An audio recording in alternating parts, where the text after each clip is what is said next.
மகாபாரதத்தில் கர்ணன் மற்றும் விரிசாலியின் காதல் கதை தனித்துவமான ஒன்று. இவர்கள் இருவருமே சிறு வயதிலிருந்தே நல்ல நண்பர்கள். ஆனால் காலம் செல்ல செல்ல இவர்களுடைய நட்பு ஒரு அழகிய காதலாக மாறியது. பரசுராமரிடம் வில்வித்தையை கற்க சென்ற போது கர்ணனுக்கும் விரிசாலிக்கும் இடையே பிரிவு ஏற்படுகிறது. பயிற்சி முடிந்து வந்த கர்ணன் போரில் வெற்றி பெற்று அங்க தேசத்து அரசனாகி விடுகிறான். இதனால் கர்ணனால் விரிசாலியை பார்க்க முடியாத சூழ்நிலை ஏற்பட்டது. சில நாட்களுக்கு பிறகு விரிசாலியின் தந்தை ஒரு போரில் இறந்துவிட அதற்கான பொற்காசுகளை தானமாக வாங்குவதற்காக விரிசாலி அரண்மனைக்கு வந்தான். அப்பொழுது அவளை பார்த்த கர்ணன் அவளை அடையாளம் கண்டுகொள்கிறான்.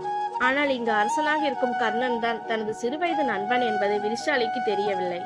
பிறகு தனது நண்பன் துரியோதனனை பார்த்த கர்ணன் தனது சிறு வயது காதலை பற்றி கூற, கர்ணனின் காதலை புரிந்து கொண்ட துரியோதனன் கர்ணனிடம் எதையும் கூறாமல் விரிசாலியின் வீட்டிற்கு சென்று தனது நண்பனுக்காக விரிசாலியை பெண் கேட்டு திருமணத்திற்கான ஏற்பாடுகளையும் செய்கிறான். கர்ணனும் தனது சிறுவயது காதல் பற்றி துரியோதனன் தெரிந்தும் ஏன் வேறொரு பெண்ணுடன் திருமண ஏற்பாடு செய்திருக்கிறான் என்ற கேள்வியோடு மனமிறக்கி வருகிறான். மறுபுறம் தான் காதலித்த கர்ணனை விட்டுவிட்டு வேறொருவரை எப்படி திருமணம் செய்து கொள்வது என்ற கலக்கத்தோடு விரிசாலி நின்று கொண்டிருந்தாள். கர்ணன் விரிசாலியின் கழுத்தில் தாலி கட்ட செல்லும் பொழுதுதான் விரிசாலியின் முகத்தை பார்க்கிறான். விரிசாலியும் கர்ணனின் காதுகளில் இருந்த குண்டலத்தை பார்த்து அவனை அடையாளம் கண்டு கொள்கிறாள்.